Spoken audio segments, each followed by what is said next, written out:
You're listening to Fusion Patrol, a listener-supported podcast.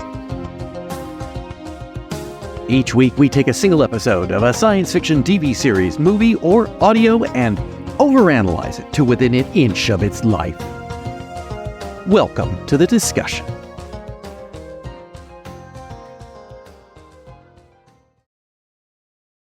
Hello and welcome to another episode of Fusion Patrol. I'm Eugene. And I am Kenneth. And it's a very special episode of Fusion Patrol tonight. It's a very experimental episode, and I am going to tell you why. I believe, based on my scheduling, that you will be listening to this episode in mid-2026. But I will tell you a story that spans 4 years, more than 4 years. By the time you hear it, yes. No, more. It was on January 31st, 2022, okay. On a Monday night that Kenneth and I sat down and we discussed this movie at great length, which I haven't told you what it is yet, but hey, wait for it. It's worth waiting for. I mean, if there's anything I want to tell you that if you're watching this film, you're waiting for it. And we recorded the podcast. I don't remember what we talked about. Honestly, I don't remember what we talked about. I do remember what I thought of the film. And then when we finished, I looked up and we had not recorded one single blessed sound. And I refused to even consider remounting the podcast again because I just didn't want to endure it again. So here we are over 4 years later. And right. I have knuckled down and rewatched this very day. But there's more to this. I rewatched the 1972 Soviet epic Solaris, which is in the title of the episode when you downloaded it, so you know what it was. It's no surprise. I have watched it again today. I took no notes. Well, that's a lie. I took one note. But I intentionally took no notes. I have not read my notes from 2022, but I have them. I have the synopsis I wrote. I have all the points that I wrote. I haven't read them. I don't know what I wanted to talk about back then, and I was not going to take more notes this time. So I watched it, and I'll tell you what, after I got through part one of the film, I said, wait a minute. I'm watching this on my Plex server, and I hopped it into 1.5 speed so I could watch it through as fast as I possibly could. Because this is a slow, tedious film, my opinion. And if you can, I think maybe I could do it at 2 times speed too, and barely notice. But there we go. So, I just want you to understand, I'm looking at these notes, and I honestly don't know what's on them. I'm going to read you this synopsis. I honestly don't know what I wrote. I just simply don't. And this is the experiment to see if I feel this is a completely different film this time. I'm pretty sure I still thought it was slow, but we'll go. So Solaris, synopsis as written, January 2022. Psychiatrist Chris Kelvin lives in a lonely cabin in the countryside in the rain. Also present is his dad, his aunt, some stray girl child, and a horse. On the eve of Kelvin heading out to the space station orbiting the planet Solaris to investigate what has happened to the crew of scientists aboard, aging astronaut Burton comes to visit. He's mostly disgraced and dismissed these days. Why? Because of what he shows to Kelvin, a film of his testimony on an incident that happened decades ago at Solaris. Solaris is a planet covered by a single ocean, and when a research scientist was lost, Burton was one of the rescue teams. He experienced and testified of strange shapes and forms that were created out of the planet's ocean, but the cameras on his craft showed only clouds and ocean. What he saw was dismissed as a hallucination. Arriving at the space station, Kelvin's welcome is odd, to say the least. There are supposed to be 3 remaining scientists, but one, Kelvin's colleague, Gibarian, has committed suicide. The other scientists, Snout and Sartorius, are blasé about the whole thing and indeed Kelvin's arrival. There also seems to be signs that there are others aboard the station that the scientists are hiding. Kelvin is left to his own devices to find quarters and get unpacked. Later, he follows a strange woman, which leads him to Gilbarian's frozen corpse. In the morning, his dead wife, Hari, is there, but she's not quite right. She neither knows what she looks like nor has much memory of who she is. End of part 1. Wow, I did condense, 90 minutes down into... Yeah. Yeah, that's it's a fair summary. Part 2. She needs to follow him everywhere, so he leads her to a rocket, locks her in, and launches her into space, injuring himself in the process. Snout tends to his wounds and then lets him in a bit on what's happening. These guests show up for you, and you can't get rid of them. With that one gone, another will show up.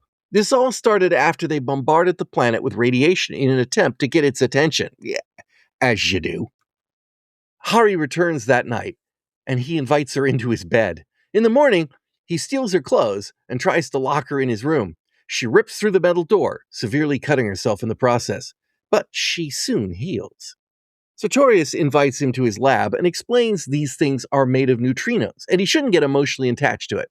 To prove it, he suggests he take a blood sample to check it out. He also suggests that he kill Hari and perform an autopsy on the corpse. The idea disgusts Kelvin. That night, he and Hari watch home movies, which he apparently brought with him. At first, she cannot remember things, and then begins to. Snout brings the latest idea to Kelvin. Let us beam your encephalographic waves, encoded in radiation, at the planet. Maybe that'll do something. The alternative is they'll nuke the planet with a device Sartorius has created called the Annihilator. Kelvin agrees. Later, Kelvin and Hari have a talk. Sartorius has told her that she's not a real human and confronts Kelvin about why he didn't tell her. So now she knows that the real Hari felt abandoned by Kelvin and killed herself after they split up. The guest version of Hari even has the needle mark on her arm where the real Hari injected herself with the poison. Snout has a birthday party. The 3 scientists and Hari attend. Snout and Sartorius guests are kept locked away. At the party, words are spoken in Russian. Hard. Of course. Okay, well that is true. They were spoken in Russian.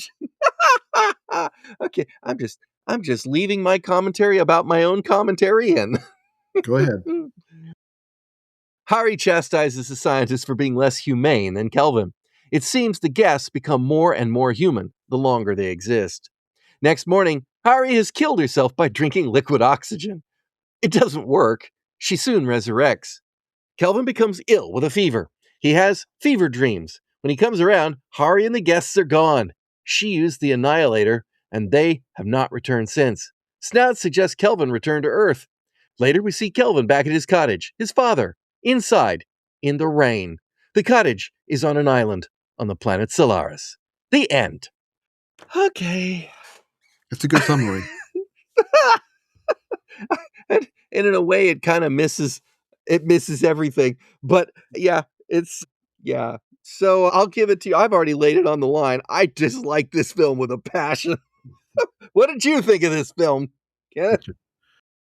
I like it.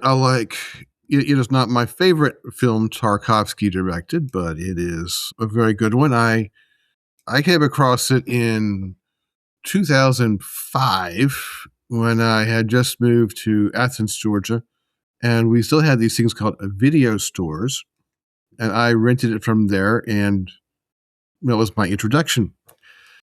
Since then, I acknowledge that I have an emotional connection, which is that my girlfriend died, and it was a suicide. So when I watch the movie, I think about what I would do in Kelvin's position. Well, tell me right now if you don't want me to go there, but you ask yourself what you would do in Kelvin's situation. Do you feel fault or partially at fault for her suicide? Because I think that's what this is. I mean, this film is about conscience and Yes. and guilt. I mean, yes. I mean, there are different circumstances. The rational side of my brain says I did everything I could. The irrational side feels guilty. Okay. I mean, I think that's human anyway. It Whether or is. not you know, I- it feels like Kelvin's situation is you can kind of draw a line. He left her, He did. so he did something very specific that he ignored her, kind of basically telling him, it sounds like, that she was going to off herself. And so yeah, obviously would have guilt. I don't think you can argue that he is at fault, but you will never convince him of that. Exactly. So Kelvin is seeking redemption. The question is, would he have ever gotten it? I mean, ignoring my notes for a second, but the question is, if you'd stayed there long enough, would you have gotten it? Or is the point of this to be torture? Is it to rub salt in the wounds? Or is it an opportunity for a second chance? Because it feels to me like Hari Mark II tried to drink the liquid oxygen because she was becoming more like the real Hari, Yes. but at the same time she wasn't. So is it inevitable that his memory of her reaching that point will always cause it to end that way? That's an interesting question. It's like, I can probably tell you what Andrei Tarkovsky, the director and co-screenwriter, had in mind, which is not what the novelist had in mind. But the intention in the movie is that, let's see, now at this point it's Hari Mark II, and then she resurrects into Hari Mark III. Is that technically true? Or is Yes. there continuity of it felt to me like there was continuity of consciousness there. There was, but he sent Hari 1 Into space. into space. Hari 2 Hari showed up, and then Hari 3 is the resurrected form. After Okay, but to my mind, Hari 3, if you will, and I get the point, but if she has continuity of consciousness, which 1 and 2 do not have, then this is Hari Mark 3, who's like, okay, I tried that, it didn't work. I know, I've learned from this. I've grown further. So it, yeah, I mean, I get the point, but I don't, I'm not sure that I would agree with the interpretation that it's a different Hari. It is, because what are we if not the continuity of our memories? Yeah. And they're not her memories. They're actually, well, these are her memories. See, that's the thing. She gets some memories from Kelvin. Yes. Sort of. The But then ocean she's made making her her own. out. The ocean made her out of his memories. Mm-hmm. So, but she's making new ones. And Yes. that's the point. And the movie is going toward she's becoming human in some looser definition of human. And this, and there are other themes to the movie, obviously, but that's one. Yeah. So I'm gonna start looking at my notes now. Okay. and I'm just gonna look through them and start to. I've got standard bullet points, and then it's broken into 2 sections. They're called Nothing and Visually. So I guess the first one is a story point. And I did happen to notice that the Rotten Tomatoes on this film is ludicrously high. 80s or 90s. It's a classic. I'm watching it on Criterion, and Criterion doesn't put it on there unless it's obtuse. Yes. I have my copies of the Tarkovsky movies, and all but 2 of them are Criterion. So anyway, I want to make, it says here, they make my point about not reading all the BS that's written online about this film. This is a film that screams, I have something important to say, but I'll be damned if I know what it is. Well, that is my interpretation. Well, he sure doesn't communicate it well. So that's a problem. But I do get a bit of a Space 1999 vibe out of it. Space is weird and We're not going to understand it. So, That is a carryover from the novel. The novel is Solaris by Polish writer Stanislaw Lem. Mm-hmm. Came out in 1961. I have the English translation, which is from the French, not the Polish. So consider that as when you consider about how reliable this translation is. But why would somebody do that? I don't know. I just finished reading. I just finished reading this recently, by the way, and I can tell you that the much of what is in the movie, except for the first 40 minutes, is in the book, and a lot of what is in the first 40 minutes is in the book, but in a different context. Because in the book opened, page 1 is Kelvin is in the ship on the launch pad on Earth. Okay. And so it starts there. And then he has flashbacks. and then he's on the space station reviewing the literature and the writing. And we get these little page after page after page of solaristics and why this planet should be scientifically impossible, but here it is. And it goes dense on that. And so Tarkovsky had a problem, which is how to get that into a movie. And he's had people talk about it on film that was 20 years old. Well, yeah.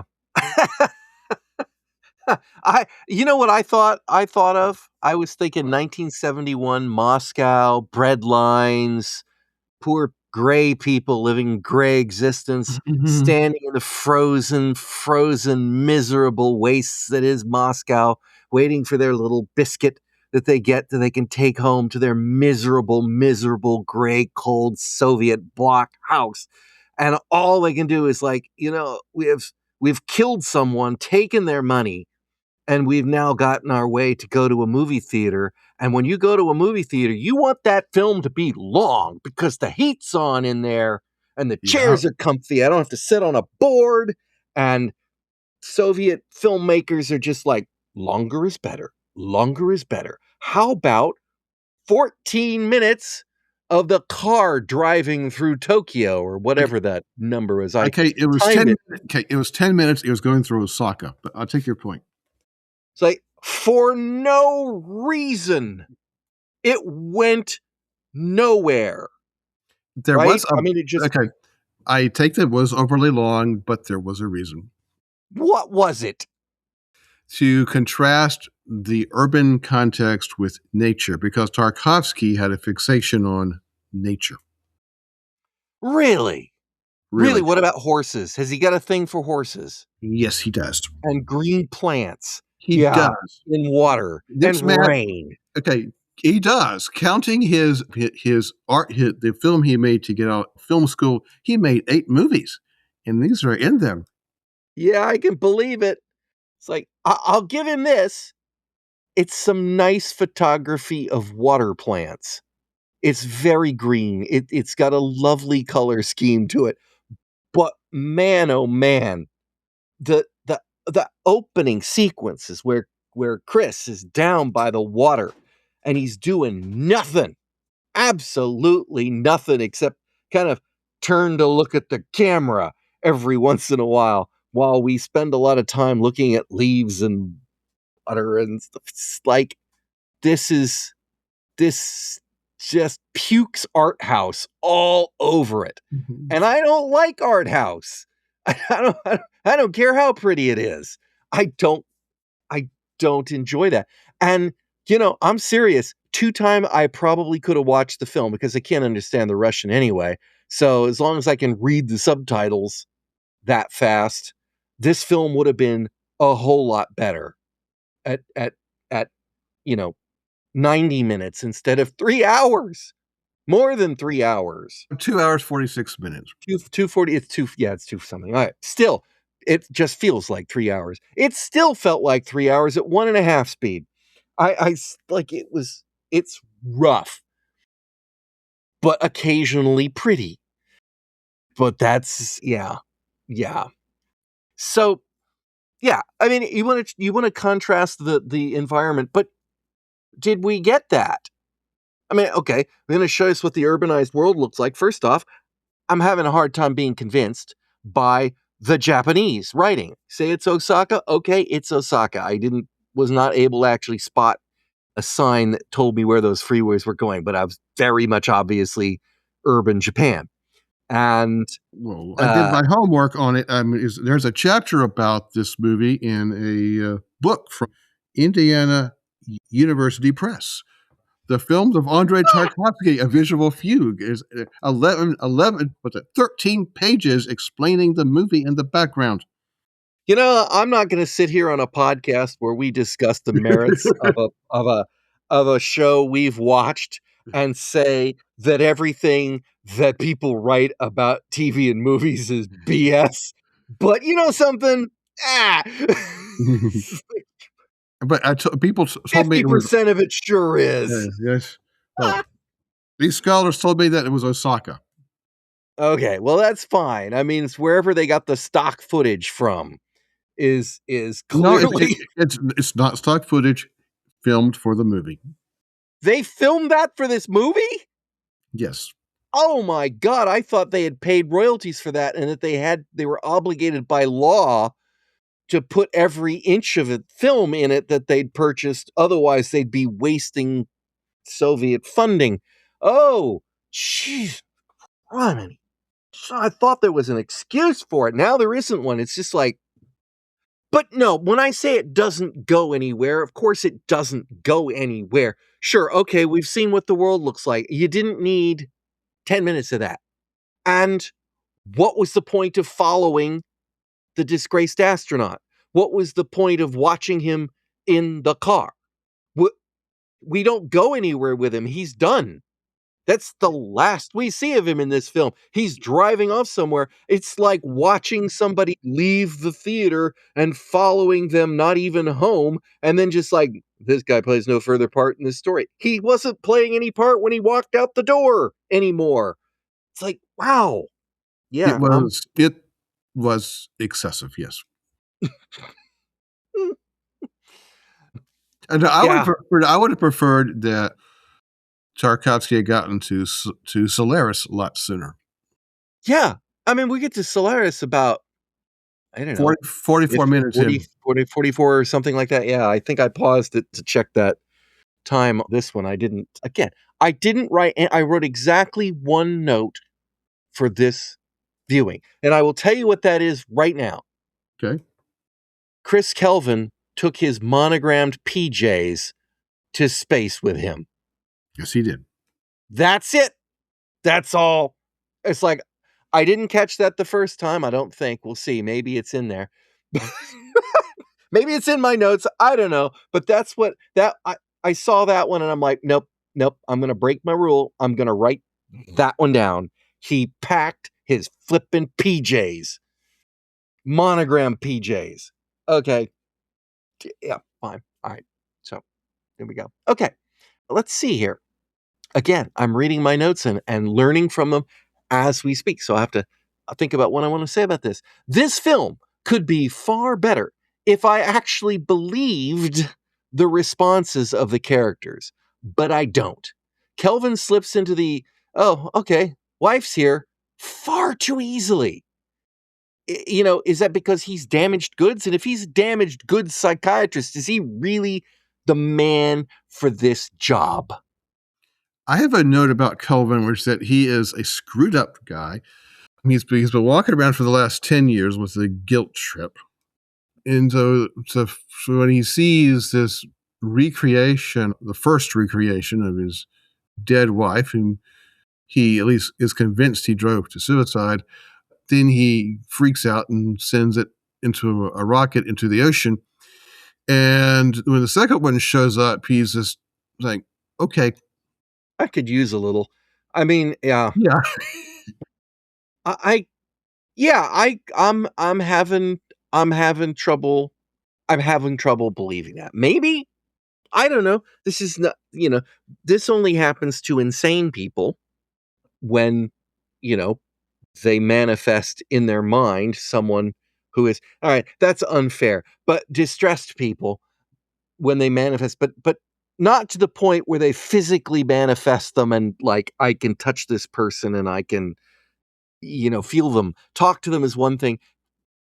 This is you're physically standing in front of me. Either you are physically standing in front of me and you're some sort of a reverend, I'm crazy, or you are some sort of bizarre manifestation and therefore not a human, and therefore let's get rid of you. That seems like the best way to go. I'm kind of with Kelvin on that one.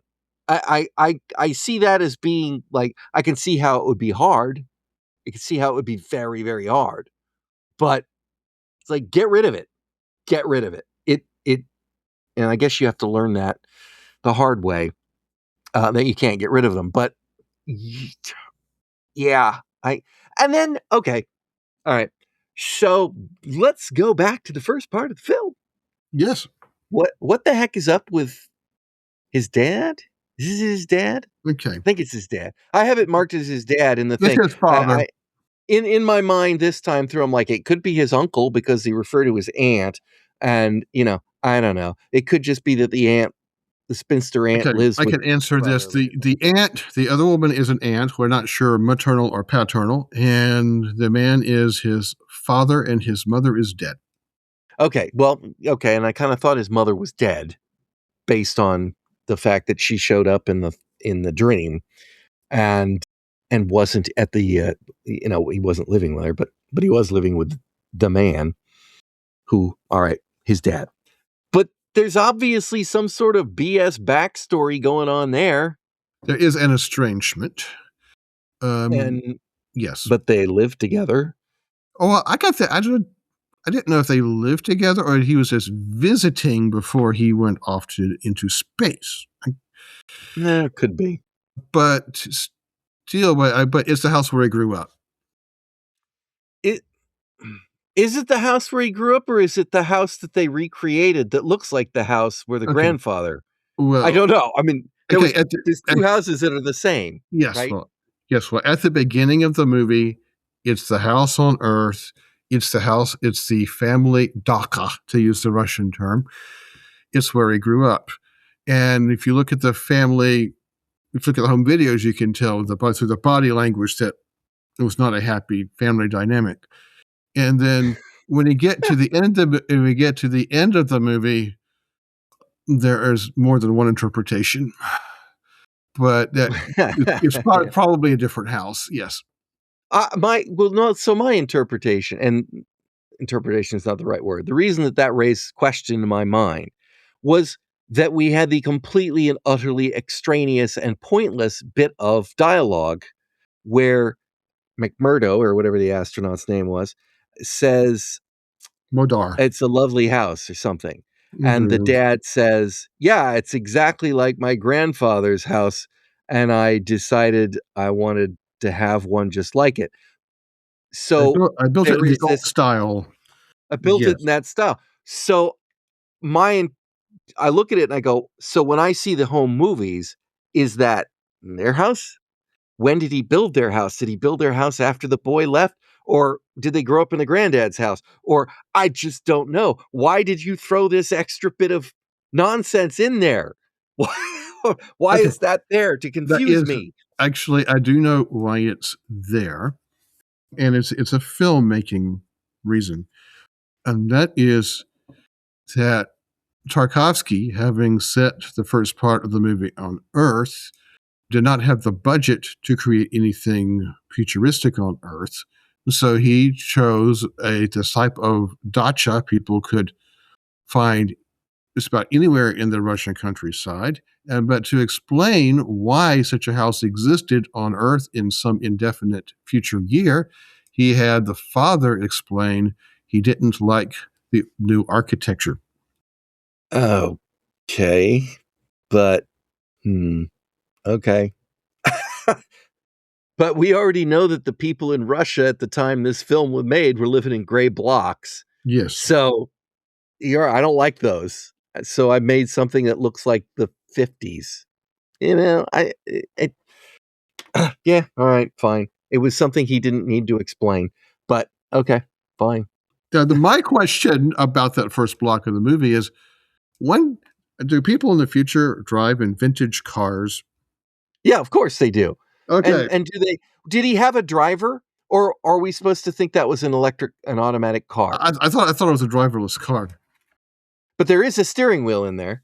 Yes. I mean, you can kind of occasionally see it, and it's obviously on the left side of the car, where it would be in a right-hand drive vehicle, yet the footage is all left-hand drive. Mm-hmm. So they could have at least, I don't know, put a fake steering wheel in front of it. Okay. But Burton was sitting there, obviously not driving. Burton, that was the name. He Yeah. was a passenger. Yeah, but it could have been a driverless car. There could have been a driver in the car. I was just kind of like, okay, whatever. It's like, this is 10 minutes of my life I'll never get back. And no, 20 minutes, because I've done this twice. But you did a bait and switch on me, Tarkovsky. You did a bait and switch on you. You made me think something was going to happen with that guy, and it didn't. So, yeah.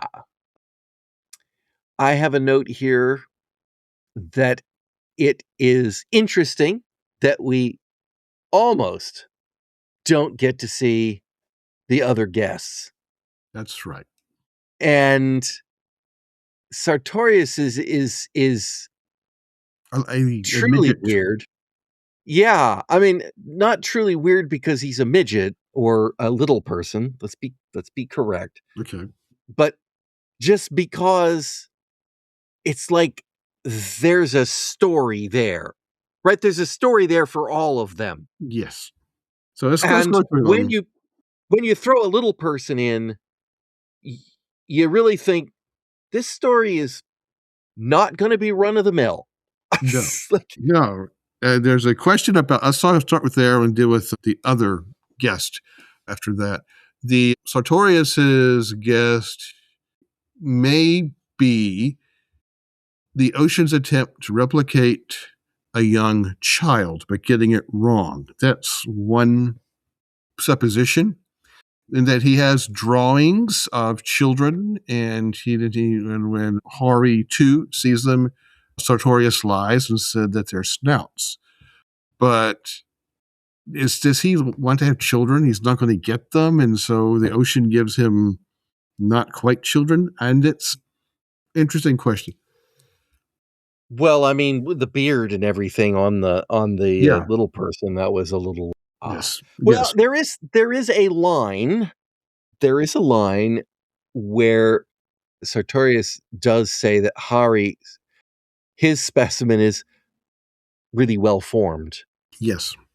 And I don't think that was a, whoa, she's really well formed, kind of thing.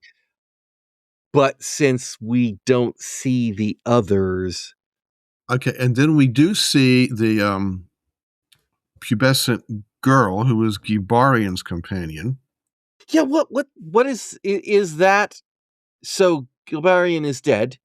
Yes, and she just keep running around. Yes, and my question is, how long has he been dead, and why is she still walking? Why is she still walking around? Why did she lead? Well, yes, if they suffer separation anxiety, that's separation anxiety. If it's their memories that they're, it's like he's dead. Why is that one still around? I would have thought that the others would have at least killed it. Yes, now this is an element from carried over from the novel, except in the novel she's a very tall African woman, but that's changed to a pubescent girl of Russian ancestry in the movie. But she's still walking around. Casting easier. Yes, but in the novel, Gibarian's guest is still walking around. And yet they seem to want to do an autopsy on Hari, so why didn't they take Gilbarian to do an autopsy on her? Well, it's a good question. People could have probably stopped her eventually. She kept on walking around long enough. I'm sure they could have found a way. So then... and then Snout.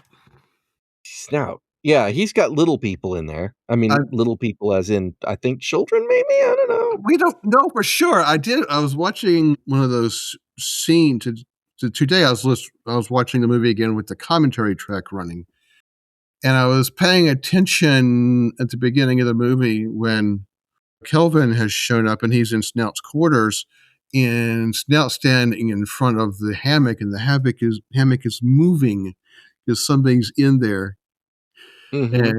and it's and eventually, and Snout's trying to get Kelvin out the door, and we do see a close up on a head. It resembles a human Ear, head. yeah.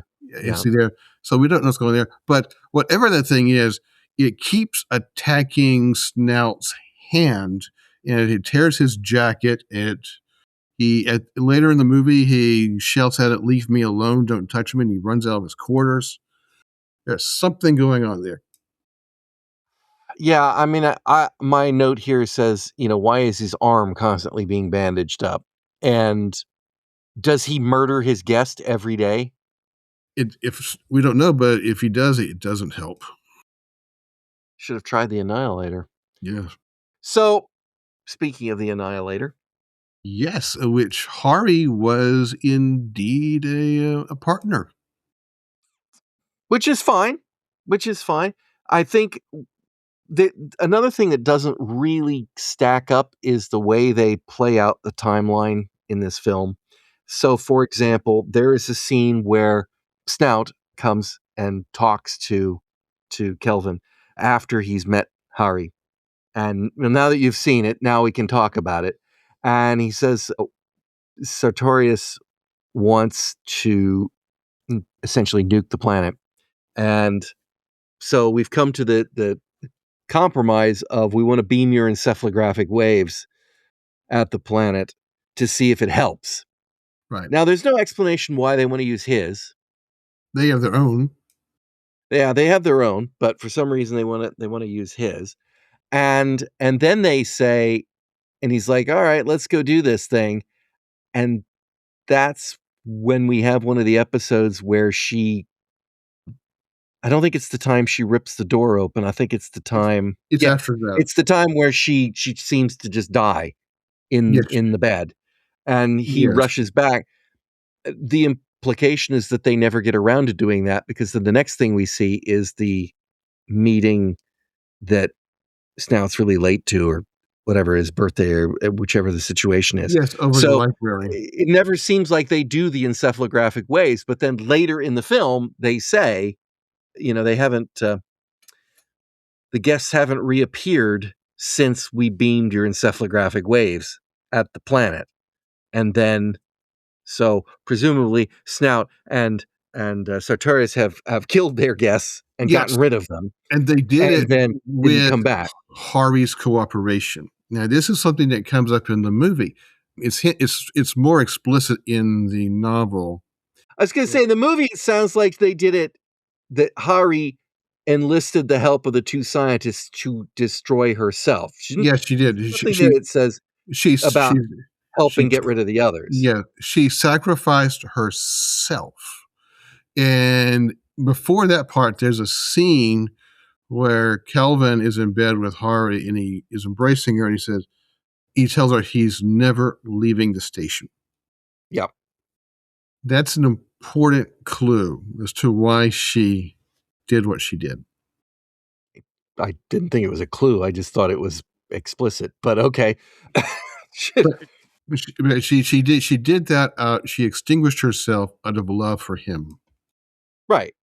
Yeah, I got that. I didn't see that as being one of the mysterious, why the heck am I watching waving leaves kind of moments in the film. But I saw nothing in that moment or in anything else that said she had anything to do with getting rid of the other guests. Yeah. That was my point. It's like she definitely went to the guys and said, put me in the Annihilator. I'm out of here. But I didn't get any clue that she was instrumental in any way. I just assumed that they had gone ahead and done their usual, killed their guests, and after the encephalogram, they're like, hey, they didn't come back. Cool. And then then Hari had herself annihilated and did not come back. And so, yeah, but either way, maybe that's the intent. Maybe she teamed up with them and lured them all into the room. Kids, come on in and let's play here in this room that says Annihilator. Don't worry about that. That's a fun name, isn't it? Annihilator. But yeah, I don't know. But it doesn't really matter because who cares about them? We just know they didn't come back. They died. They got rid of them somehow. But I do take their point about if Calvin was so reluctant to leave Hari, why was he so willing to participate in the project to get rid of the guest? It is a plot hole. Well, obviously, I thought that the part where he was willing to get rid of them towards the end, he was in fever dream anyway, so he had nothing to do with it. But do you mean? I mean, earlier when the encephalographs? Yes, exactly. Before he got all okay. sick, well, no, wait a minute. he was willing to do that. So yeah, let's try that. I can go with that. So hear me out. Okay. I mean, first off, all right. I'm still having a little bit of trouble of how fast he slipped into the ease like an old glove, no pun intended, with the wife. But obviously at the first he was horrified isn't quite the right word, but he was clearly knew there was something off and he launched one into the sea. And he subsequently, he still knows something's off. He knows that's not Hari. He does know that. Yes. They don't have the memories. It's salving his conscience, though. Or is it torturing his conscience? I'm not sure which, because the acting is so. Yeah.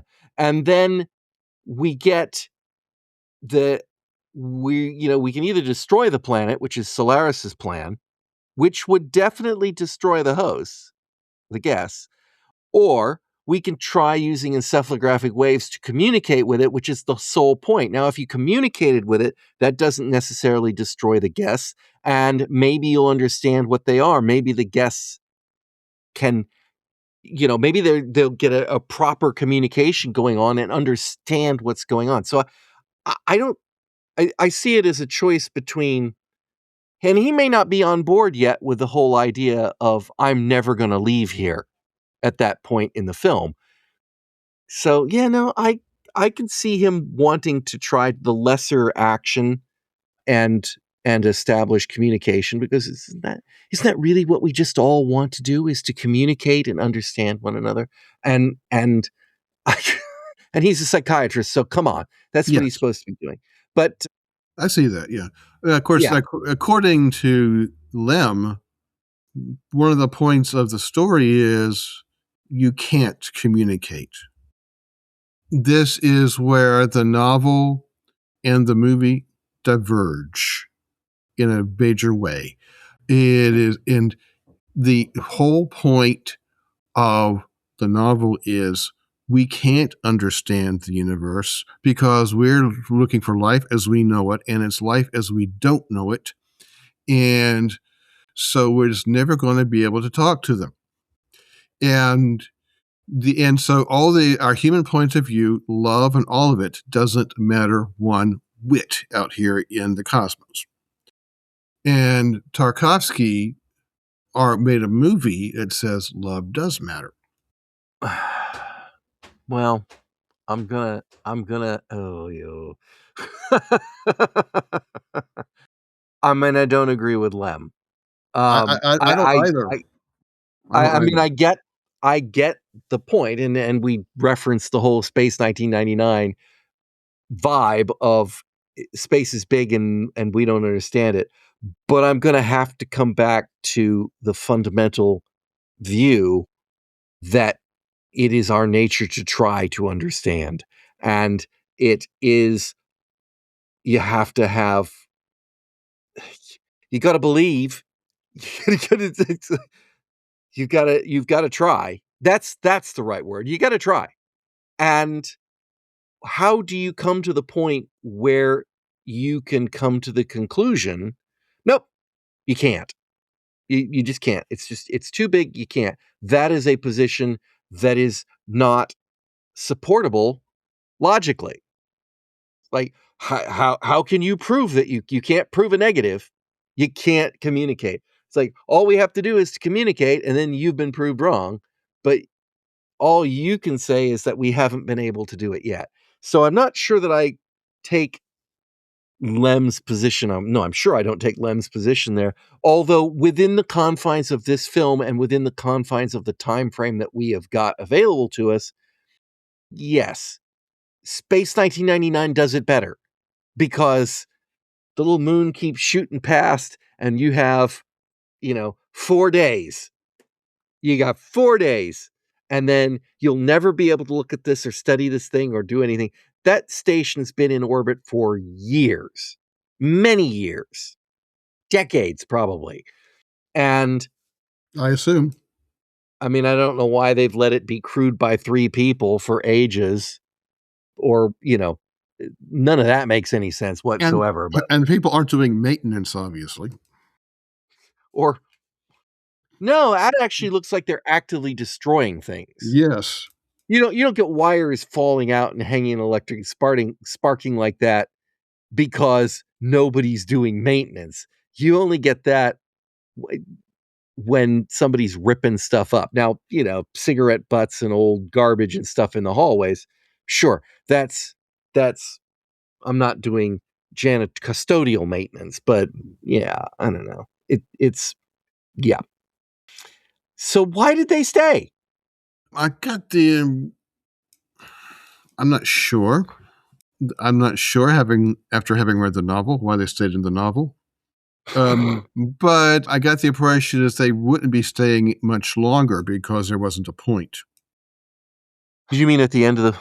At the end, I thought that the other 2 scientists were going to go, and I thought that Kelvin's on an island in the ocean.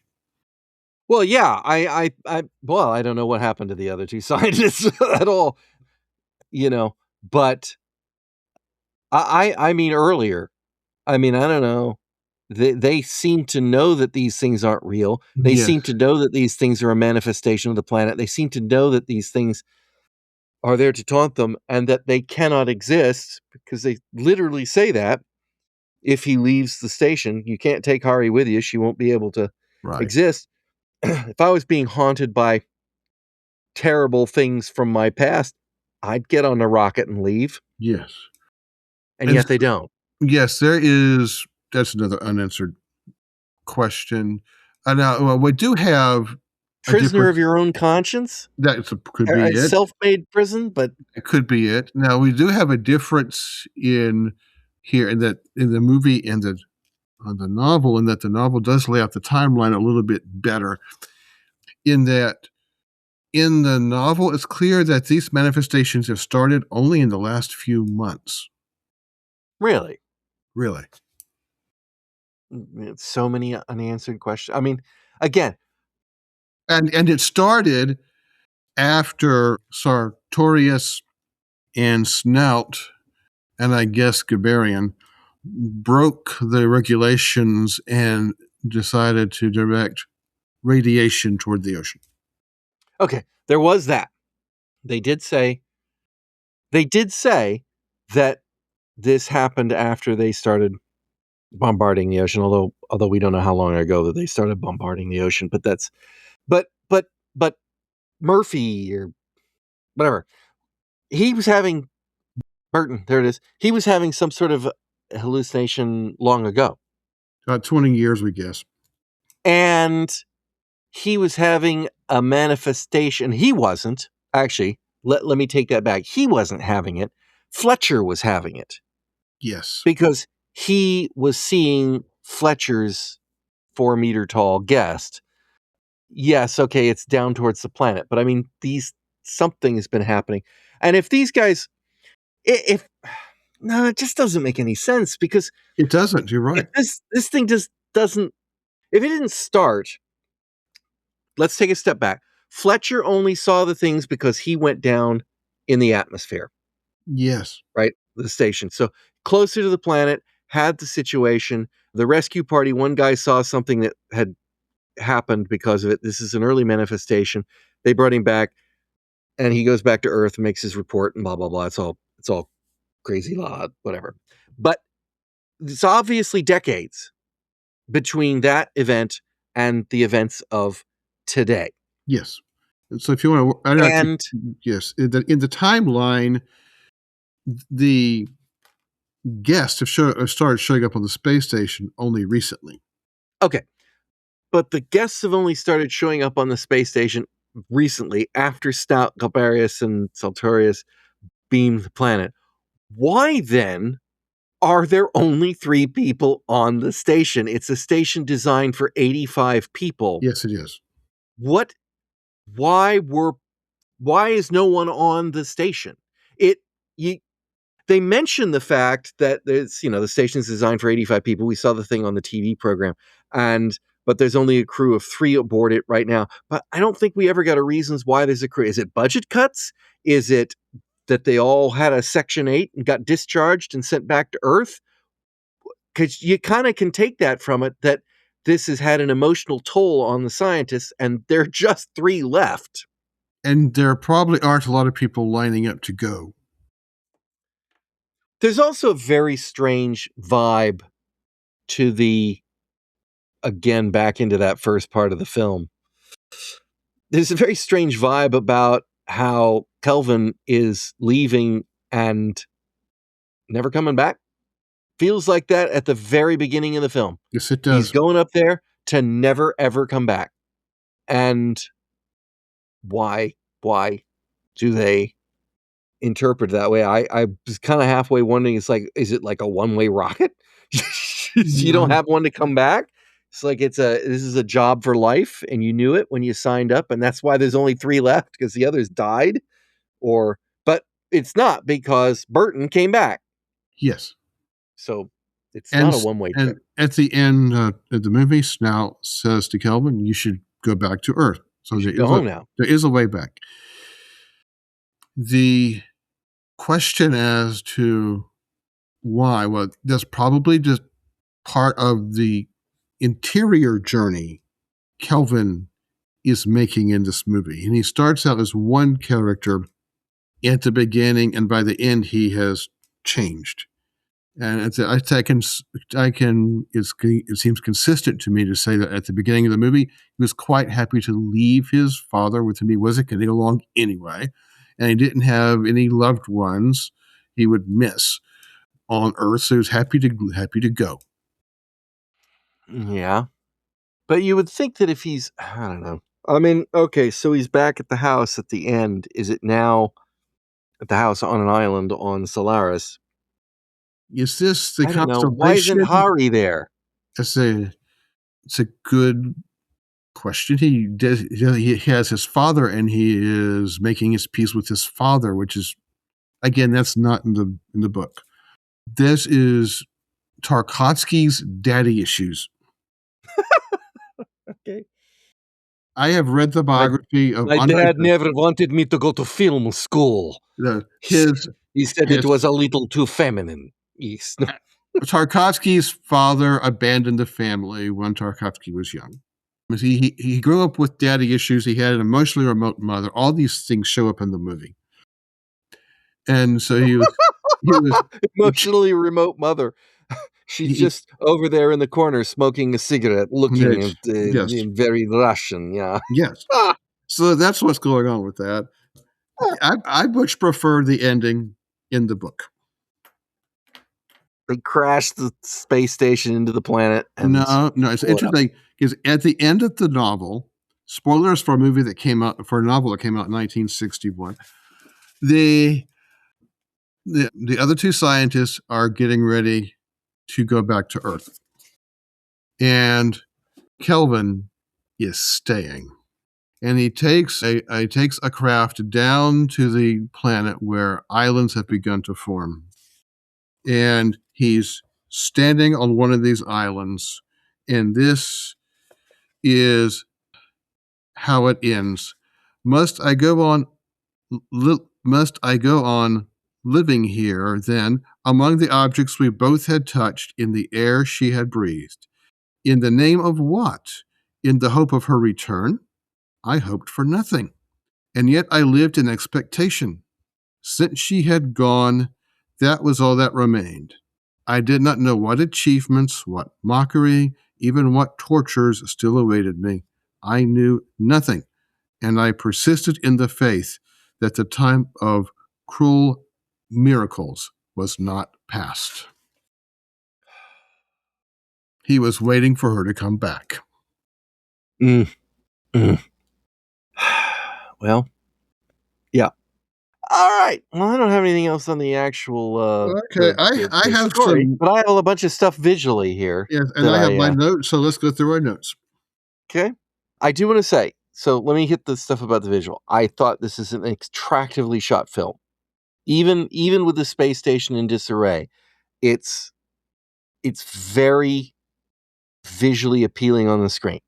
So say anything you will about impenetrable nonsense from the filmmaker, he can compose a lovely shot.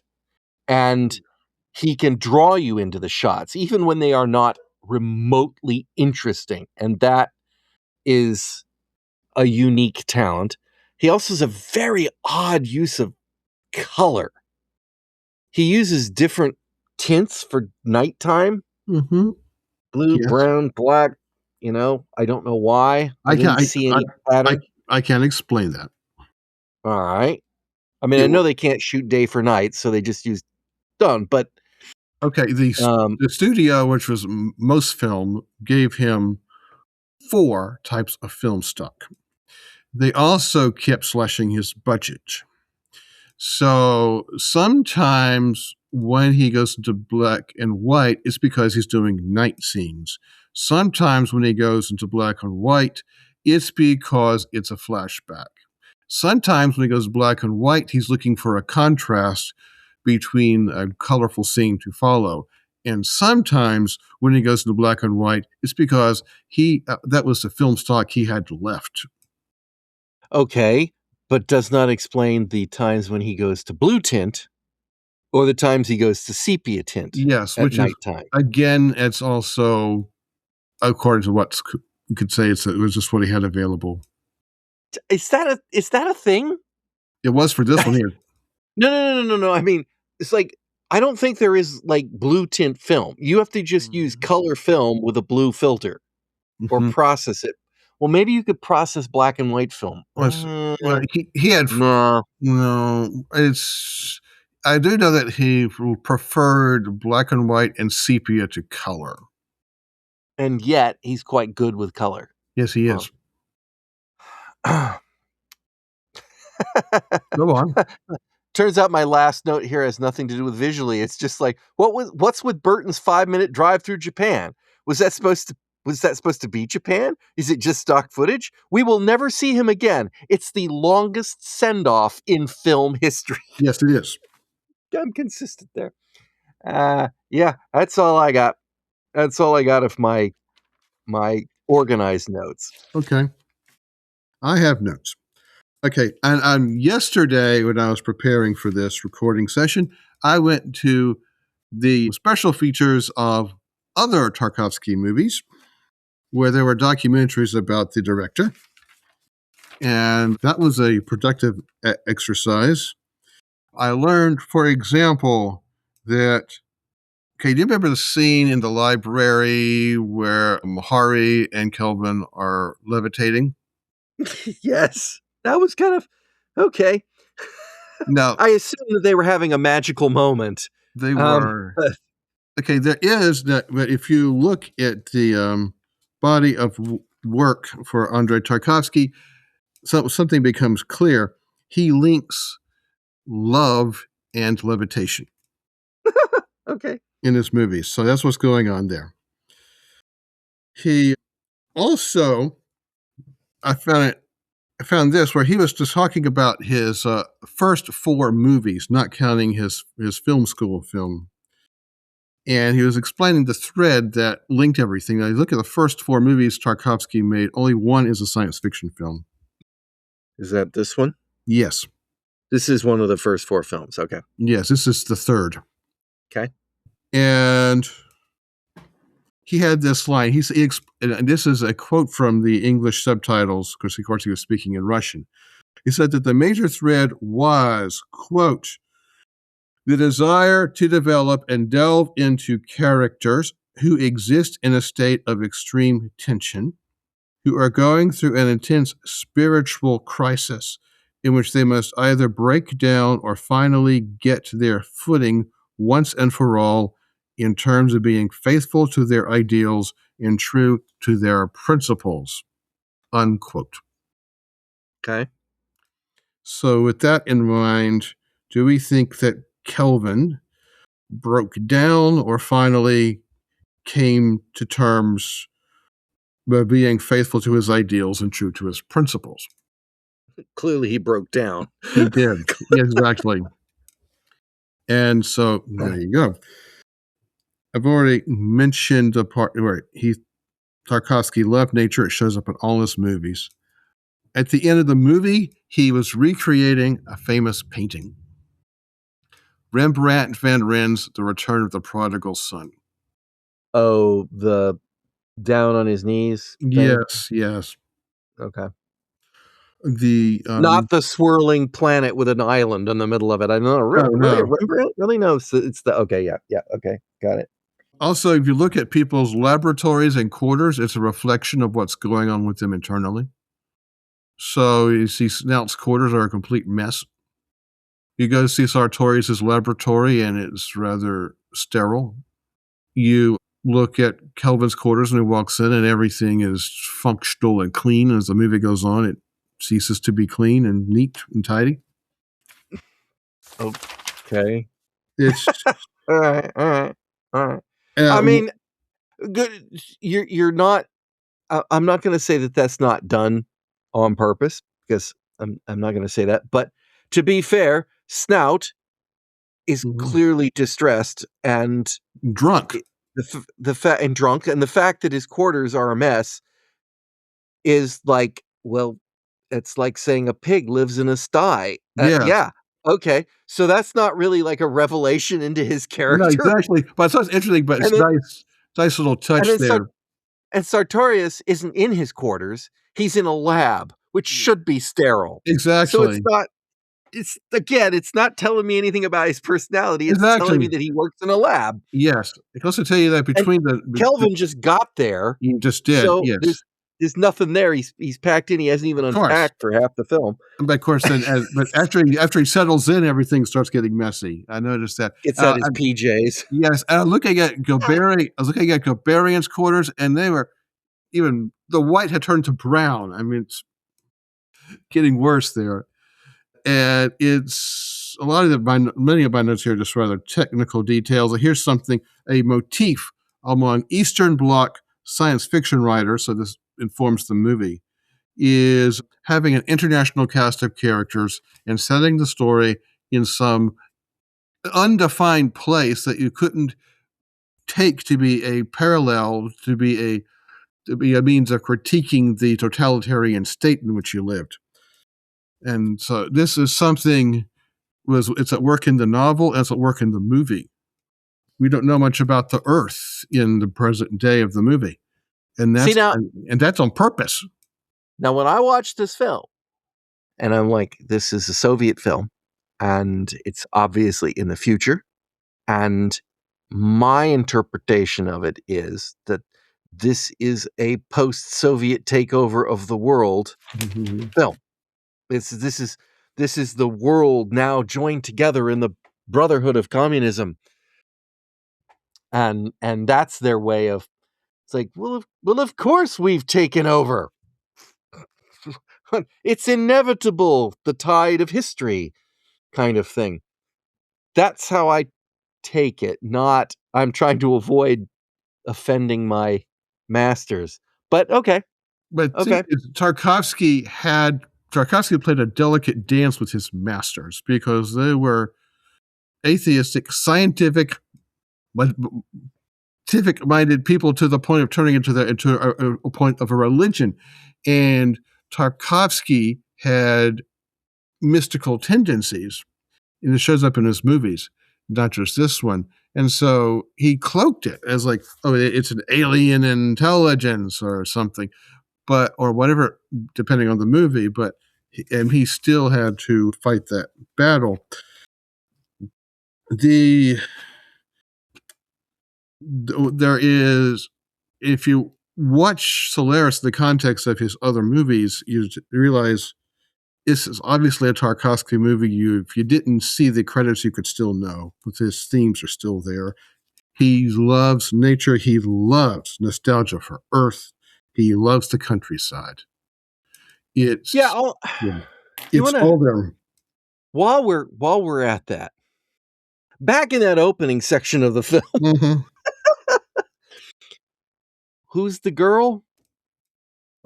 We don't know. I know the one you mean. She says hi. The girl who curtsies. Huh?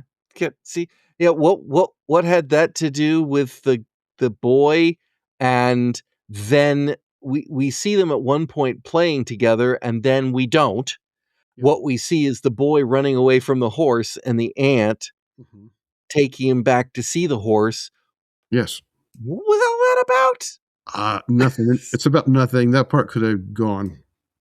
I think Tarkovsky could have used a good editor. But again, I think that would be working against the I want to stay in the movie theater in the warmth for as long as I can. Can I perhaps I can say something though, or elevate your opinion of the finished product? Okay. His original plan was to spend 2/3 of the movie on Earth.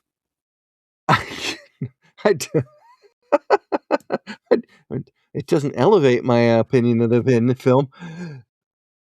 It changes my opinion of the auteur a bit. Okay. It's like, he just didn't really want to make this film, did he? Well, he did. He's had a different vision of it than Lem. For what I'm about out of notes to discuss here myself. Here, let me check this last page. I recall a skit. There it is. That we did on public access TV decades and decades ago, where we were faking out an interview of an author or a filmmaker who was coming in to talk about his latest version of, oh, for crying out loud, Heinlein, Bugs. Starship Troopers. Starship Troopers. There we go. Starship Troopers. We were, of course, making a certain amount of fun of Verhoeven, but of course, and he was talking about how, he's taken and adapted the book, and he's made some minor changes. Like, it's not really about a military crew; it's about an ocean-going exploration vessel on Earth of research scientists. And he substituted the bugs for dolphins, and the dolphins aren't actually an enemy. They're quite playful and helpful. But he stayed true to the vision of the original book because he's always wanted to make Starship Troopers, and that's what this makes me think now. It's like, I want to make this, but I don't like it, so I'm going to change it. And Lem forced him to change it, by the way, because Tarkovsky's contract gave Lem script approval. Hey, Will. Okay. And I guess. Anyway, my final statement here is, of the two science fiction films of Andrei Tarkovsky, I much prefer Stalker from 1979, which is only 5 minutes shorter than this one. But Stalker is really an unfortunate English translation. It's guide, really. But it's the backstory. Maybe they translated it to French first and then translated it to English. But the backstory for Stalker is that in some unnamed Eastern European dictatorship, there's something happened. Something fell from the sky and crash landed.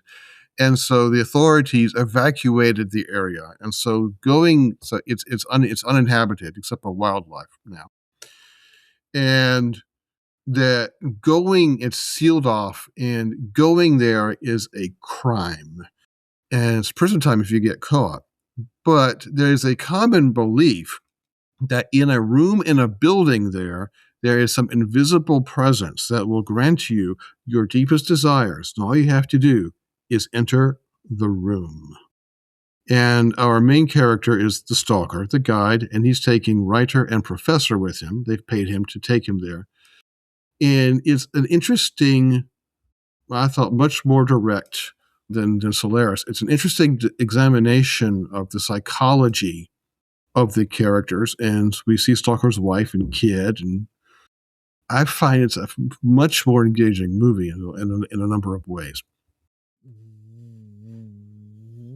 Well, I don't think we're gonna do it on the podcast. Okay. But in all deference to non-Tarkovsky film, I don't think we're gonna do the George Clooney version of Solaris either. No, you shouldn't. I saw that one. I thought, what? And by the way, do you know who else hated the George Clooney version of Solaris? Lem. Lem. Okay. Yeah. Still alive. Lem's critique. He didn't have script approval.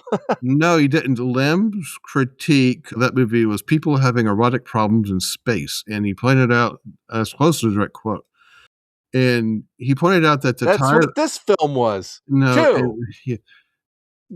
To a much lesser extent. And okay. the idea of it all was, and Lem pointed out that the name of the book is Solaris. The emphasis in the novel is on the planet. And the love story is in service of the larger story involving the planet in the book. Mm. And the movie versions bring out the love story and push the planet more into the background.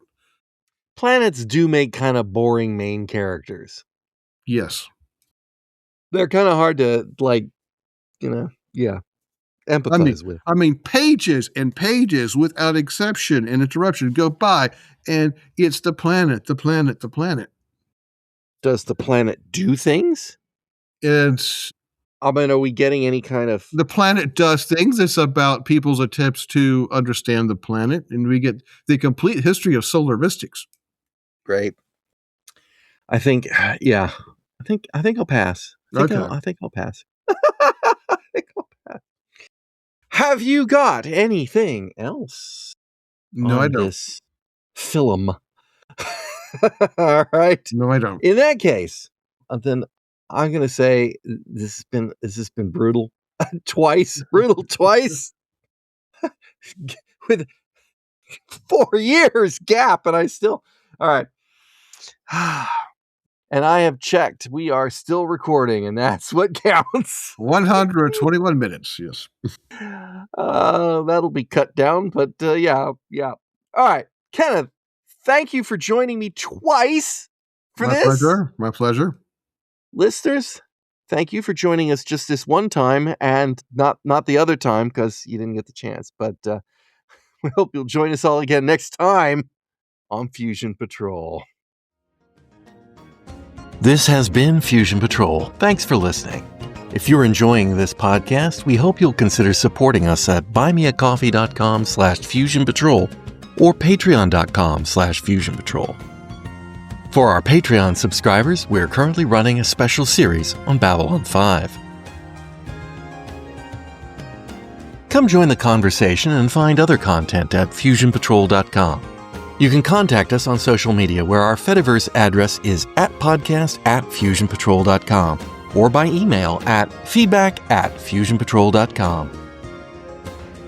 Fight the Future by Amberwolf is our theme music. You can find more from Amberwolf at bandcamp.com. This has been a Lone Locust production.